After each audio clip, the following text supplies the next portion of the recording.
ready. GMA Weather, serbisyong totoo ng GMA News. Samantala, kaugnay pa rin ang lagay ng panahon ay makibalita po tayo mula sa ating GMA meteorologist na si Ginoong Nathaniel Cruz. Mang Tani, magandang hapon po. Ano pong latest sa lagay ng panahon? Magandang hapon, Jiggy. At ngayong nga hapon ay naglabas muli ng yellow rainfall warning ang Pag-asa para sa Metro Manila, Cavite, Bulacan, Pampanga, Zambales at Bataan. Katamtamang ulan naman ang naranasan sa probinsya ng Rizal, dyan sa ilang bahagi ng Laguna, Batangas, Quezon, Tarlac, hanggang dyan sa may Nueva Ecija. At dito nga sa Doppler radar image, Jiggy, makikita natin yung mga kulay pula.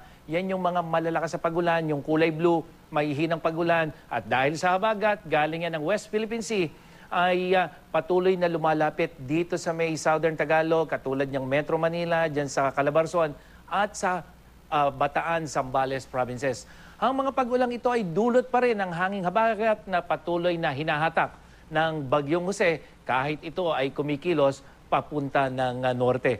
Huling namataan ang Bagyong Jose, 745 kilometers dyan sa may silangan ng Basco, Batanes, at taglay nito ang lakas ng hangin aabot sa 150 kilometers per hour malapit sa gitna at bugsong nasa 185 kilometers per hour.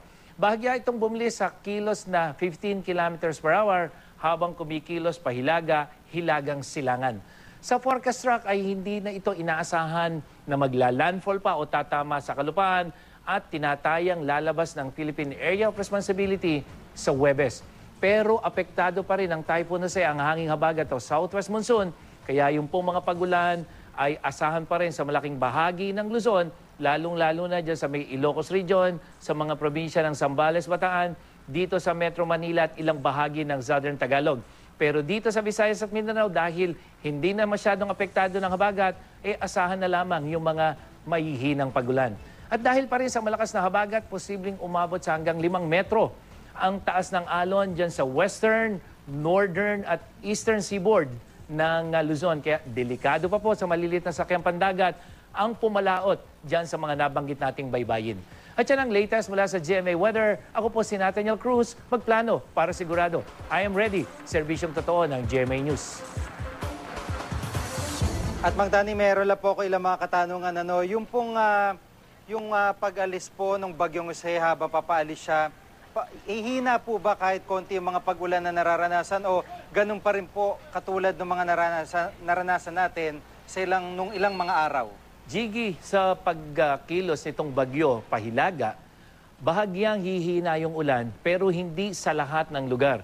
Dito sa may Southern Tagalog, kasama na yung Metro Manila, dito sa may Mimaropa, ay bahagyang hihina yung ulan pero magiging makulimlim pa rin dahil meron pa ring epekto yung habagat. Pero dito sa may Ilocos Region, dito sa ibang bahagi ng Northern Luzon at dito posible dito sa may Bataan, Zambales provinces, posibleng malakas pa rin yung ulan dyan bukas, Miyerkules hanggang Huwebes dahil kahit napapalabas ito ng Philippine Area of Responsibility itong Silse, tuloy-tuloy pa rin yung hatak niyan. Pero sa Bicol Region, dito sa Visayas at Mindanao, dahil lumalayo na yung habagat, asahan na natin yung unti-unting pagbuti ng lagay ng panahon. Lalo na dito sa Metro Manila, Jiggy.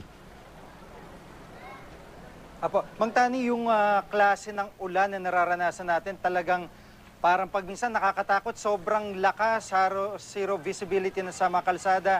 May kinalaman ho ba dito yung climate change o talagang purely habagat lang ito at paghatak po ng Bagyo Jose? Yes, Jiggy, yun kasi yung katangian ng hanging habagat na bugso-bugso yung ulan, lalong-lalo na kung hindi itong ating naranasan, hindi pa ito yung talagang malakas na habagat, Jiggy. Kapag kasi kalakasan ng habagat, tulad nung naranasan natin ng last year, 2013 at nung 2012 na kung saan halos binaha yung Central Luzon at yung Southern Luzon, itong naranasan natin, ito yung karakteristik ng habagat na kung saan lalakas yung ulan, maya-maya, mawawala.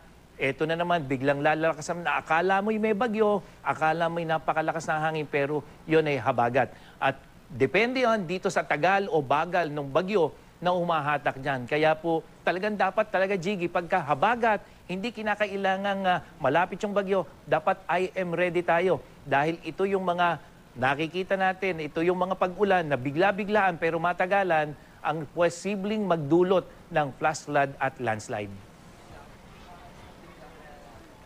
Maraming salamat po, Mang Tani. At antabayanan po namin ang inyong update sa 24 oras sa GMA. Maraming po salamat.